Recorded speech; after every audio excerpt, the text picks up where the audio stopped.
China is, by some measures, the world's biggest economy. An industrial powerhouse, it has flashy new cities and a burgeoning middle class. Mixing central planning with rampant capitalism, China's rulers have lifted 500 million people out of poverty. But the downside has been pollution, inequality, corruption, and political repression. Do growth and modernization have to come at the expense of human rights? I cannot talk, I'm so sorry. And what about democracy? I'm Mehdi Hasan, and I've come here to the Oxford Union to go head-to-head with Zhang Weiwei, the best-selling Chinese author who says his country doesn't need and doesn't want liberal democracy. Tonight, I'll also be joined by Diane Wei Liang, a renowned novelist who participated in the student protests at Tiananmen Square in 1989, Dr. Martin Jakes, author of the best-selling book When China Rules the World, and Stephen Chan, Professor of International Politics at SOAS in London.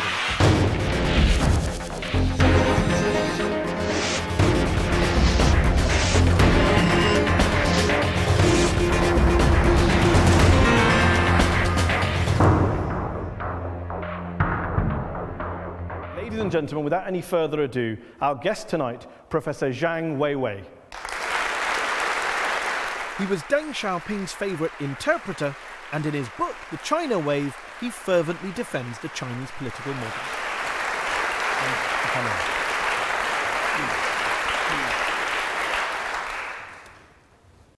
Weiwei, when you say in your book, The China Wave, which has sold more than 1 million copies globally, that it's, quote, unimaginable that most Chinese would ever accept multi-party democracy, I wonder, are you speaking on behalf of the 1.3 billion people of China, or are you actually really speaking on behalf of the 25 members of the ruling Politburo? Well, it's really a common sense assessment. And actually, the greatest misunderstanding about China is about the Communist Party. I use equivalent something, the Chinese Communist Party would be very similar to an amalgamation of all major political parties in UK together. In the end, they reach consensus and work on consensus. You've claimed that liberal democracy would be, quote, miserably wrong for China. Is liberal democracy miserably wrong just for China, or are you saying it's wrong for everyone? I came to a humble conclusion. A non-Western country adopting Western political system usually ends up in two scenarios: either euphoria to despair, or from euphoria to anarchy. How do you feel the Japanese feel about that, or the Indians, or the South Koreans, or the people of Taiwan, all of whom are in non-Western societies and happily enjoying liberal democracy, of varying degrees, but liberal democracy essentially? In the case of Japan, its industrialization was not achieved under democracy. It's under imperial ruling system. With my respect, a lot of respect for India. I've been to India many times. You look at the gap between India and China. We start at a similar level. Now, China economy almost 5 times bigger. Life expectancy 10 years longer. That's not what you said. You said that if you embrace non-Western democracy, you end up in anarchy. India's clearly not anarchy. India's actually only second to China in terms of poverty reduction. It's had a very good record of poverty reduction. It's lifted hundreds of millions of people out of poverty. Yes, it's not doing as well as China, but it's not in anarchy, is it? It's perfectly happy switching governments. Either two scenarios. The other, Libya, Iraq, Afghanistan, Haiti, Liberia, the list goes on. Yeah, although those societies are based on kind of foreign invasions and interventions. Whenever around the world dictators are toppled, people take to the streets. Have you seen any protesters anywhere in the world say, give us the Chinese system? How come it is that the rest of the people in the world don't seem to agitate? They do agitate for democracy, even in non-Western societies like Iraq, like Libya. Agitated also by the Western media, which is still predominant in the world. But it doesn't matter. We believe the model cannot work in other countries, the Western model. And here's my question. If the Chinese model is as good as you say, brings about competent leadership, why not trust the people? We trust a lot of people. Yes. A lot of people. That's true. Well, 1.3 billion people, you could trust 100, that's a lot, but it's not true. a lot It's more than the combination of total people population in the West. China's performance is better, arguably, than all the rest of Asia combined over the past 3 decades. especially on issues of greatest concern to the Chinese people. You say China is distinctive. I think you talk about a civilizational state. Tell me what that is. It refers to a case where you have the world's longest continuous civilization amalgamated with a super large modern state. Okay. If your argument is China is too distinct, too different, too non-Western to be democratic, how do you explain Taiwan? Taiwan, which you regard as part of China, yes, they perhaps don't, 98% Han Chinese, compared to China, which is 92% Han Chinese. So it's even more Chinese than China. That's true, yeah. Multi-party democracy, free press, 5 times the GDP per capita ahead of China. They're doing fine with democracy in Taiwan. I'll give you another figure. The civilizational state hasn't stopped Taiwan from being democratic. Taiwan has a population smaller than Shanghai, 23 million. Okay. Do you know how many Taiwanese live, study, work in the Chinese mainland? 1.5 million. Okay. So and the point of that is? Vote by feet. As simple as that. I mean, Taiwan is a typical case of failure. You just look at the polls, how disappointed people are. But you know and I know, and the Chinese government knows this, it's not one of the statistics that is rubbed out, unlike others. The number of protests in China against the government doubled between 2006 and 2010. There are now roughly 180,000, quote, mass incidents, good word, mass incidents every year in China. That's just the counted ones. Yeah. I can tell you that. What are they all happy, all those people? This affects less than 3 or 4% of the total Okay, but that's because you're a population of 1.3 billion. This is kind of mathematical evasion. Insignificant. If 100,000 people protest, it's not that much out of 1.3 billion, but it's still a lot of people. A civilizational state goes by its own cycles. The average cycle is 250 years. So you just dismiss the fact that the number of protests has doubled to 180,000. We handle their concerns carefully, seriously, but strategically, we affirm this political certainty. Here's a question. You say we handle them carefully. Who's we? I mean the Chinese government, the Chinese people in general. Yeah. And the Chinese government's legitimacy, in your view, is based on the fact that it's a meritocracy and that it's growing the economy at a record pace. That's one of the main reasons. Let me ask you this then. Do you accept, for the purposes of argument, if growth stops, then the Chinese government's legitimacy, the Chinese model, is gone? No, I don't think so. The point is, don't forget, the People's Republic of China is not East Germany. It's a product of 22 years of armed struggle. And after 1949, 2 wars with the United States, Korean War and the Vietnam War. Without general people's support, this kind of wars cannot be. And are you ruling out democracy in China, liberal democracy in China, forever? Or are you saying at this stage in our development, it's not something we want? Maybe down the line. No, we know West 10 times better in general than the West know about China. But we have about 3 million students studying abroad, 2/3 return. With respect, that wasn't my question. Yeah. As a result, we really look beyond the Western model. We have found so many problems. Okay, so I'll take that as a no. You have your strengths. Okay, so I'll take that as a no. You're not a fan of it even in 50 years' time. Transcend this model. Okay, transcend the model. Well, on the current model, the model you have, why are there so many cases then these days of high-level corruption, high-level incompetence? You have Bo Xilai, very famous case, one of your top guys. He was tipped for the top, and now he's been sentenced to life in prison for corruption. If your meritocratic system is so strong and the basis for your legitimacy, how do all these bad apples get through the net? No, actually, if you look at the history of the rise of major powers, including UK and United States, when you experience the high and rapid economic growth and explosion of wealth, corruption also goes up because supervision, the legal framework cannot catch up with the progress of wealth. But gradually, things will improve. Without a free press, for example, a totally free press, how can you hold a government to account? How do we even know there are not more Bo Xilais out there? It's totally arbitrary. The state, the party decides who is and isn't corrupt. Compare China with other major large developing countries, transition economies, Russia, Ukraine, Egypt, but why compare Brazil? With those countries? Why not compare with Western countries? You just said you're going to transcend the Western model. According to Transparency International's corruption index, which I'm sure you're familiar with, China is ranked as the 80th most corrupt country in the world, behind every single Western liberal democracy, including poor old Italy. No, China is a huge country. It's equivalent to about the size of 100 European states. In average, European states is about 14 million. We have 1.4 billion. If you compare Italy or even UK with developed part of China, I'm pretty sure Shanghai does much better than Italy. Okay, let's go to our panel who are here sitting listening to your views. Diane Wei Liang, you are a novelist. You're a former business professor.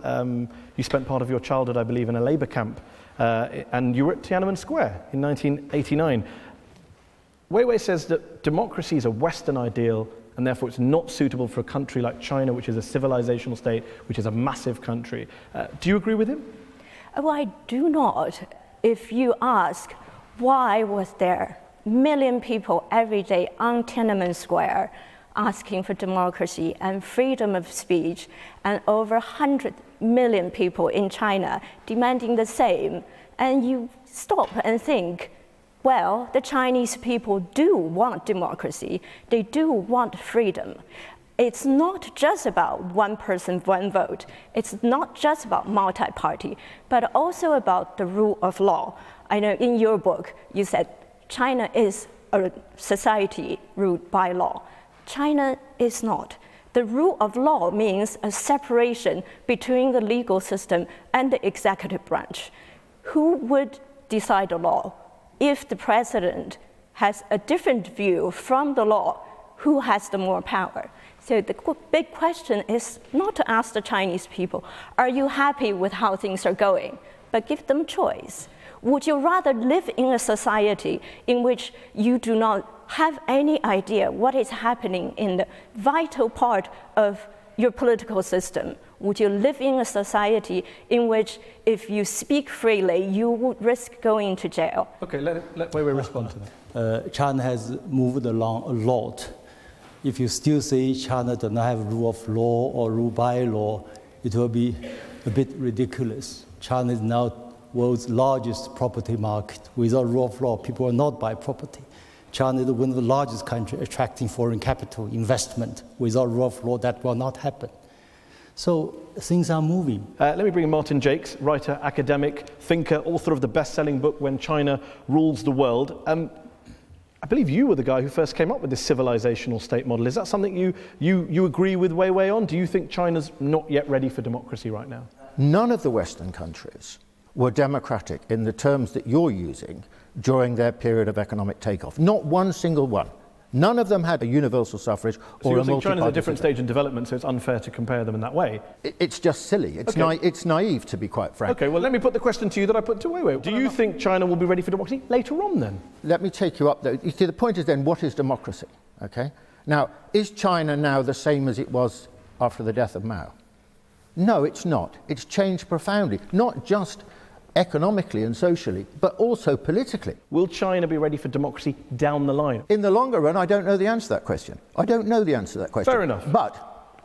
But I think that it will, whatever forms it finds, are likely to be of a distinctively Chinese character. On that note, let me go to our third panelist. Stephen Chan is a professor of international relations at the School of Oriental and African Studies. Is China, Stephen, in your view, a civilizational state which is so distinctive, as Martin and Weiwei have argued, that it can't have these kind of Western conceptions or Western models of democracy? I think that we're in danger of propagating a fallacy which the Chinese have long held, that somehow they're exceptional. And all through history, this sense of exceptionalism has continued right down to the modern day. A modern state partakes in international globalization. In this globalization, the Chinese are reaching out to the rest of the world. The Chinese cannot any longer pretend to be a civilized island unto itself. So I would deny the possibility actually of a civilizational state. If you're talking about long habitation, in fact the two longest cities of continuous habitation on earth are Aleppo and Damascus in Syria. No one calls Syria today a civilizational state. Weiwei, do you want to respond to Stephen's point?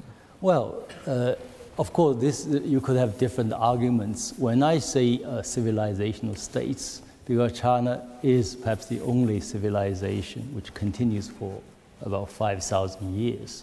As a result, certain traditions are clearly there. For instance, meritocracy is part of Chinese tradition.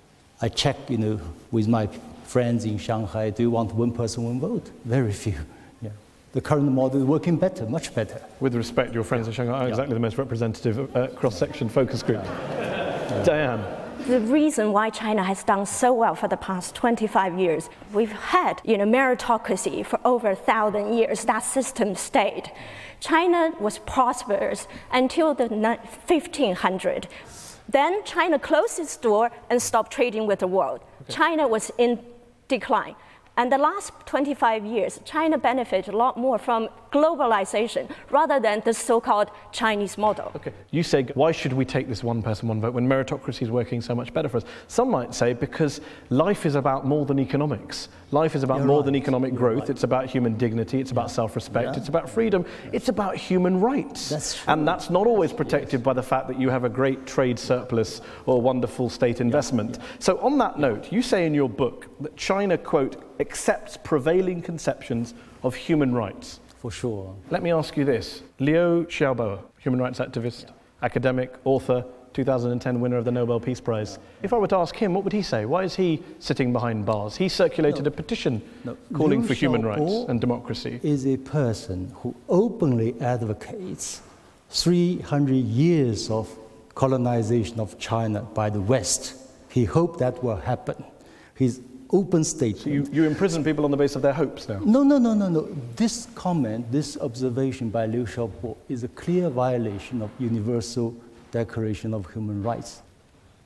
So you're saying it's right to lock up people because they have views that the government doesn't agree with? You just, all you've given me is that he has a view that you don't like. With the click of a mouse, you can find 10,000 pieces of criticism of the Chinese government. But you do have a rule of law. With regard to the radicals or radicals, they should be handled according to law. In your book, 175 pages long, you make a single, solitary reference to Chairman Mao's Great Leap Forward, which killed up to 40 million Chinese. You make two references over 176 pages to the million people killed in his Cultural Revolution. You dedicate the book to Deng Xiaoping, your former boss, who was in charge when tanks rolled into Tiananmen Square. How can you say that you are taking human rights seriously when you don't even seem to be interested in explaining, let alone defending, all these people who were killed? Because this feels controversial, I mentioned many other examples. So it doesn't matter. Millions of people dying under the system you're defending is not worth mentioning. No. This is unfair. If you trace the rise of Western powers, the whole Indian, it's called a racial extermination in North America and South America. And there's a genocide memorial museum in Washington, D.C. That's true. The Americans talk about that problem. And the United States adopted the Chinese Inclusion Act in 1870s. You don't they talk did not about abolish that problem it until 2 years ago. Why United States failed to do that? Dan, you were in Tiananmen Square, as we mentioned earlier, in 1989. Martin has mentioned that progress has been made undeniably. Weiwei's talking about the past. Let's talk about China in 2014. He says there's a few, there's bad cases, big country, but otherwise it's comparable to the UK, etc. What's your response to that?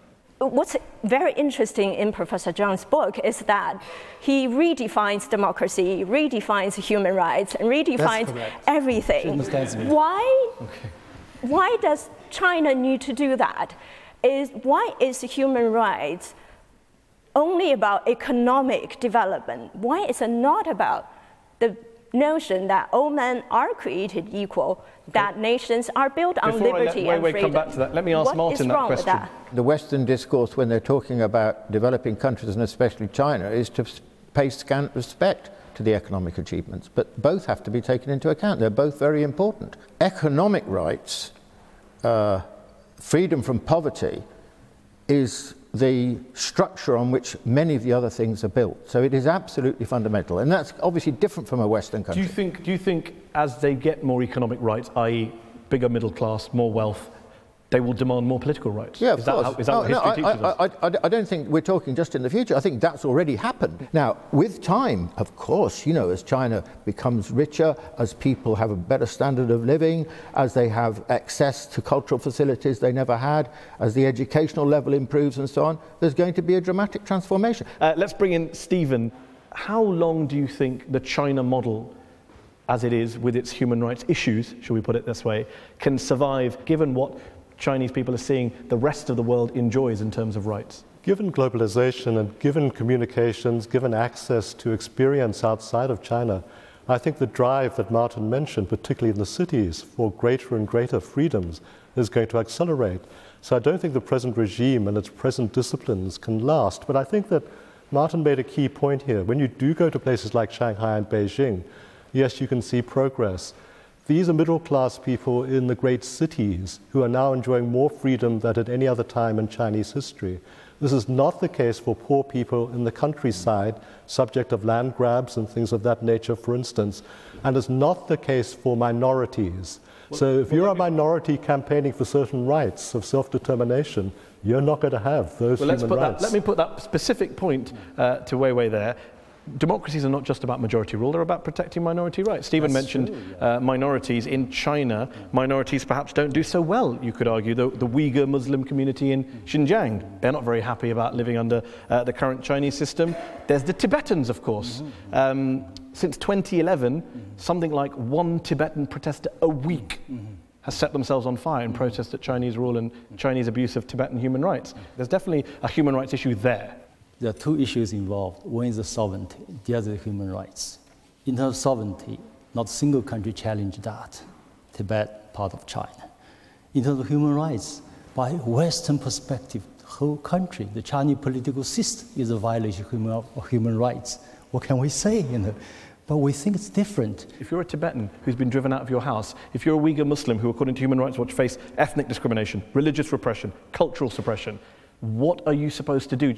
The case of gross violation of human rights in Tibet, that occurred during the Cultural Revolution. So why are people killing themselves at a rate of one a week since 2011? That's all the statistics. There were plot behind this. It's not by Buddhism, people do not commit suicide. Do you think you're against denial about what's going on in some parts of China? It's not denial, it's a factual. We have so many people visiting. Have you been to Tibet? There's huge restrictions on journalists visiting Tibet, funnily enough. Journalism, you are tourist because you have some agenda. Decent suspicion. An agenda is called holding a government to account. No. You That's my agenda. You want to overthrow the government of China. I have no intention of overthrowing the government. I know you think everyone wants to overthrow the government. United States. Here's a very important question I'd like to ask you this.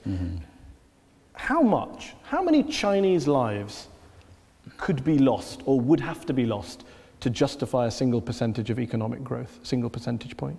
Is there a trade-off? No, do you think as long as we get 1 or 2 or 3 points of growth, it doesn't matter if millions die in a famine or in the Great Leap Forward China, you or in Tiananmen Square? Have got the basics correct.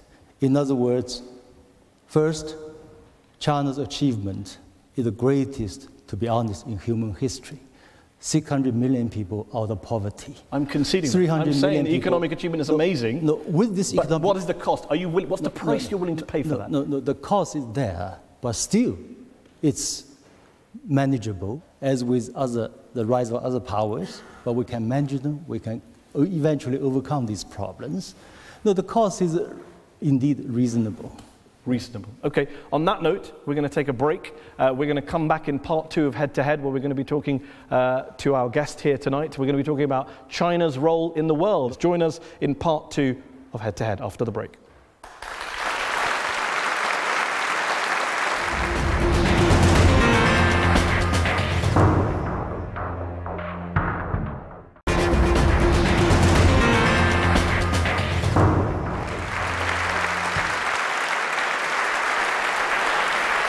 Welcome back to Head on Al Jazeera. We're talking about China and the rise of China with our guest tonight, Professor Zhang Weiwei, author of The China Wave. We're going to talk about China's role in the world. Despite America's huge unpopularity around the world these days, legitimately many would argue, given the Iraq War, Afghanistan, drone strikes, Guantanamo Bay, George Bush, and the rest. We know the record. The polls show that the US is still viewed more favorably around the world than China is. That's surely embarrassing. Oh, it's okay. In the case of China, the vision is 10, 20, 50 years, not short polls. That's the advantage of China model. We can afford that. And one of the pillars of the China model, you say in your book, is its non-aggression, its peaceful history and peaceful rise. But many would say, look at the region today, look at the recent tensions, Chinese ships ramming Vietnamese vessels, Chinese aircraft entering Japanese airspace. We've had a standoff between Chinese and Indian troops in the Himalayas. The Philippines regularly threatens to take China to court over naval disputes. Your neighbors don't seem to think you're very peaceful. Actually, in East Asia, the economic relationship is booming and virtually all China's neighbors are China's largest trading partners. There are, historical legacies, territorial disputes, and with regard to Japan, you have to understand a bit this historical background. The Japanese government nationalizing the Chinese territory, that caused the problem. Okay. Yeah. And do you accept that these tensions and these disputes have grown in recent years as China's power, influence, economy, role has grown? No, actually, I would argue perhaps it had to do with the role of the United States. The US is obviously receding in its overall power. It's deeply worried that China will overtake the United States. So I think the United States is behind the scene. It tries to encourage Japan and certain other Asian countries. We've heard a lot from President Obama about the pivot to Asia. There's many people who say that the US views China as a threat, and that's the reasoning for the pivot. I wonder, does China see the US as a threat? To my mind, to be honest, I think the United States should pivot to the United States, pivot to Arizona rather than Asia. Because the United States faces a lot of problems at home, crumbling infrastructure, underfunded in answer to my schools. question, That's true. So China doesn't really see America as a threat because it's got so many domestic problems? We think that China and the United States can live in peace together. We could have win-win solutions. Okay, you talk about living in peace and China being peaceful. Why does it continue to prop up perhaps the world's most brutal, violent, despotic, closed country, North Korea, which is also a rogue nuclear power as well? Well, this is a unique case because North Korea relation with China is something left over from the Cold War, and we were allies at that time. Actually, many people think we have a lot of influence on North Korea. It may not be so. Fuel, food, weapons, you have quite a lot of leverage over On the North other Korea. hand, if North Korean regime collapse overnight, that also cause a lot of problems. So that's how you justify the Chinese. You need to have a balanced way. Yeah. Okay, let's go further afield to China's role in Africa. Just as Western governments have been rightly criticized for exploiting African resources nowadays, so too is China. Just as Western governments has been rightly criticized for propping up dodgy regimes in Africa with weapons, with aid, now China is being accused of similar things. Is the Chinese philosophy in relation to Africa basically we will give money, investment, weapons to any government, regardless of how bad it is, as long as they're willing to do business with us? Here, two issues are involved. First, how average African look at China. Most Africans appreciate Chinese presence. With regard to China's alleged support for despotic regimes in Africa, well... It's not alleged. There is Chinese support for despotic regimes. We have a kind of, we see China model. We put top priority to improving people's living standards, fighting poverty. So we do the same in Africa. Yes, but they're also fighting each other, and you're one of the biggest arms sellers in that region, along with Western countries. Actually, China's military aid to Africa is rather cautious.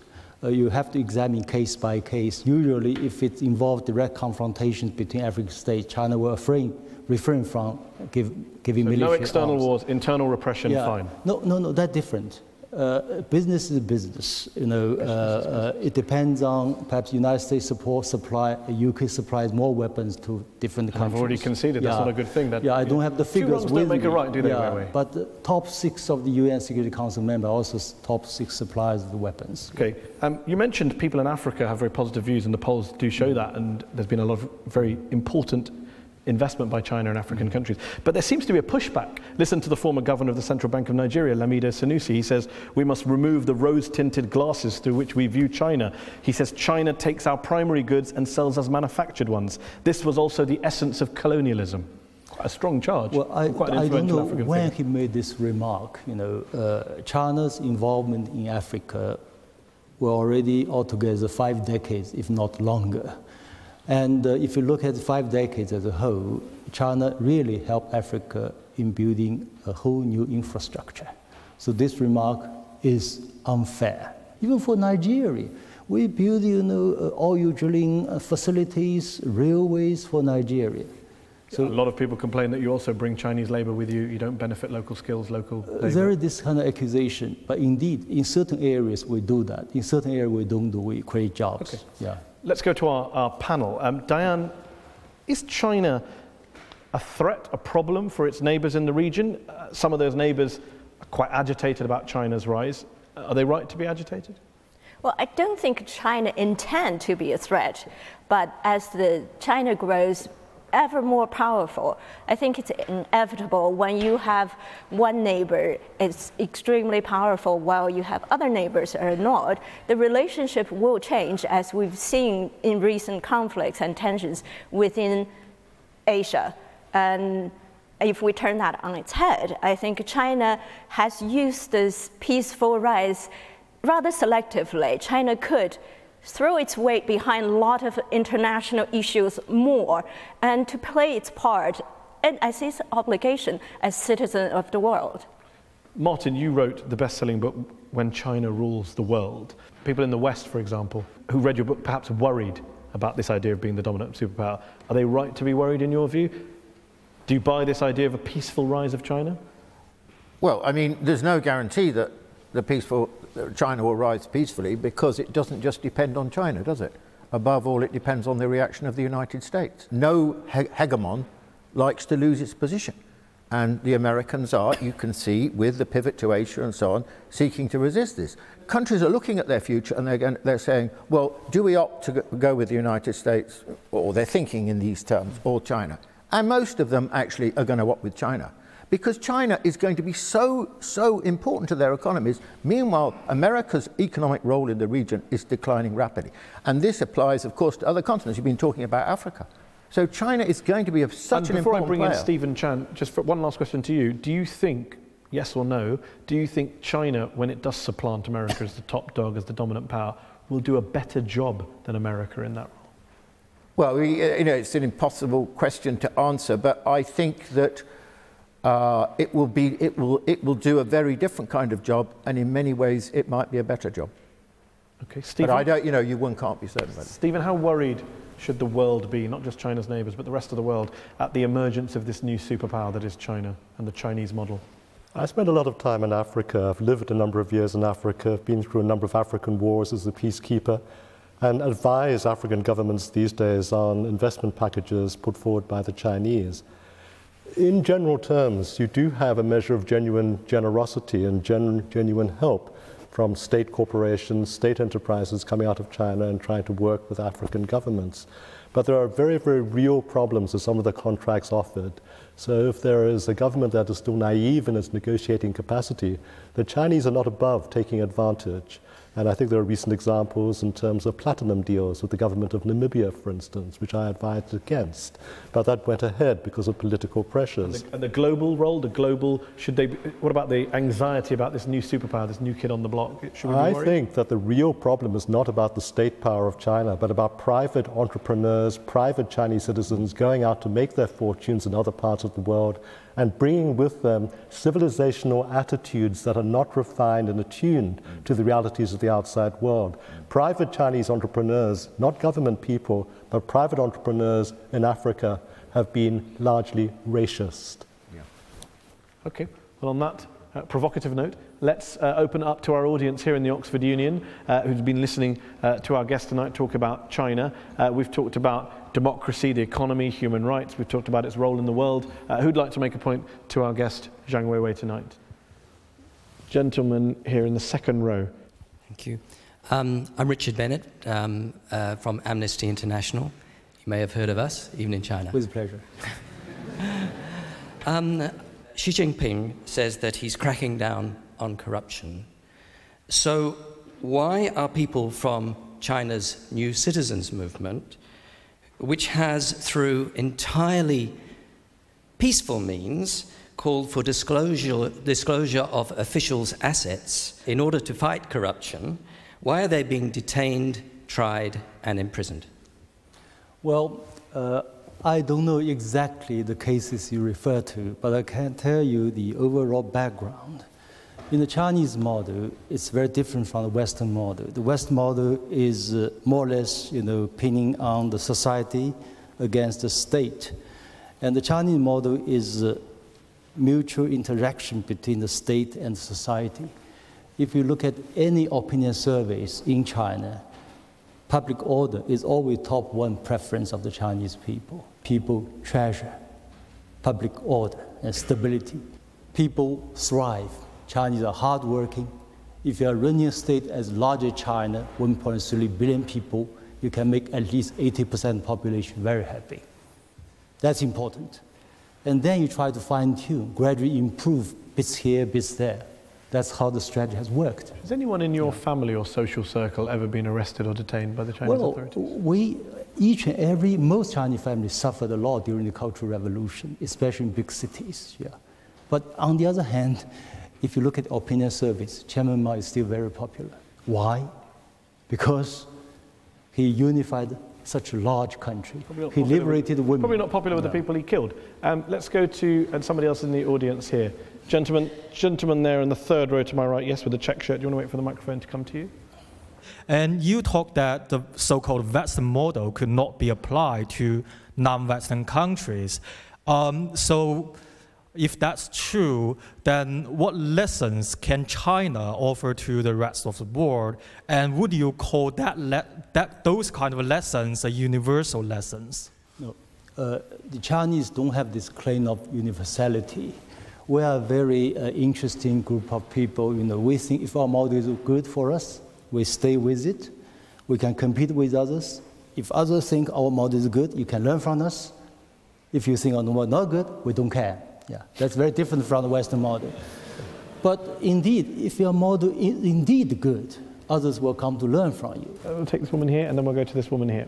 Thank you, Weiwei. It's been a very provocative debate. My question is, how can or what can China do to help its citizens to form a civic identity, which is quite crucial to establish an effective democratic system? Or if you think Chinese citizens already have such identity, how would you explain that? I wonder whether this paradigm, citizen movement, civil society, is necessarily good for non-Western countries. You look at the problem of Ukraine, Egypt, and the color revolutions. I've been to all these countries, whole Eastern Europe. I think, perhaps the Western NGO should draw some lessons, what you have done wrong. Otherwise, how can you convince others your approach is necessarily good? The Chinese approach is much better. If a society can build on consensus, it's a wonderful society. You build consensus by cracking down on people who don't agree with you, by locking them up and calling them subversive. It's a tiny radical modality. According to law, they should be punished. As simple as that. Okay. Let's go to the gentleman. Oh, actually, I said I would come to this woman here. Let's go to the woman here. I'm Rahima Mahmoud, Uyghur ethnic from East Turkestan, so-called Xinjiang Uyghur Autonomous Region. China's Strike Hard campaign have failed to create desired political stability in East Turkestan, as can be seen by the recent escalating violence. In response, the government has imposed stronger action of mass arrests, more public executions of Uyghur people resulting from speedy show trials, which does not deliver justice for the victims. The more the crackdowns, the greater the political violence. Should not China honor the agreements regarding the autonomy and self-rule in East Turkestan? Okay. Thank you. I'm sorry, East Turkestan is a wrong turn for right place. Xinjiang is part of China. This territorial integrity is much more solid than United States' relation with Hawaii, or France's relation with Corsica, or maybe UK's relation with Northern Ireland. And yes, you have a point. There were people, supported by certain Western forces who want to make Xinjiang independent. But on the other hand, most Chinese don't agree. It's against international law, against Chinese constitution. You say it's territorial integrity, international law, borders. Let's say we were to concede that. You would at least concede, though, the residents, the people of that area, are not happy with Chinese rule. They're not happy with the way they're treated. Well, and there are documented human rights abuses that we Muslims. This is unfair, because you do not have statistics. I have statistics. However, I don't want to debate with you. it takes a lot of study to establish your argument. Yeah, it's not so easy. So you don't accept that the people there are treated badly? I tell you, I was in Turkestan, I was in the other Central Asian republics. Xinjiang, especially Urumqi, is doing much better than China's neighbors. Okay, let's go back. I want to take someone at the back of the hall. A gentleman there. Yep, you, looking around. If meritocracy is what's distinctive, or one of the things that's distinctive about China, why is the Politburo and the Standing Committee, why are they both dominated by so-called princelings, people with family ties to early members of the revolution who've become wealthy from those family connections? I don't know where you get this kind of information. I made a study, 85% of the Chinese top leaders, members of the political bureau, are from ordinary background. If you look at the party central committee, then it's about 90% from ordinary background. Even those so-called, princely, whatever, you look at their track record, they go through 35 years at least grassroots experience. Does it bother you that in the socialist, communist China, where it's all about economic rights and equality, 83 billionaires sit in your parliament?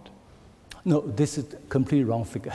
But this kind of assertion that Chinese parliament is ruled by billionaires, it's just so irrelevant. There aren't 83 billionaires in the Chinese parliament. I can tell you the key difference between the Chinese model political system and the American political system is the richest 100 guys in China have no hope, no chance to influence the top leadership of the party. You say that, and in yet, the United States, and yet the top leadership, top 30 will do.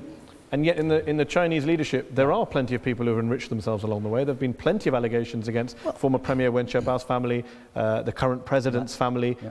They've all invested billions in mobile phone technology, in minerals, in property. Some allegations, on a Chinese government salary. How did they pull that off? Some allegations may be right. Some allegations may be unfounded.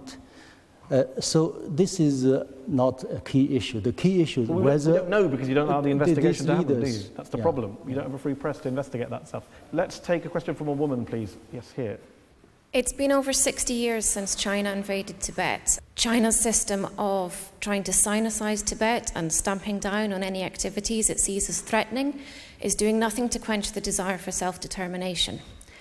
In fact, the suppression of human rights is actually strengthening the feelings of Tibetan nationalism.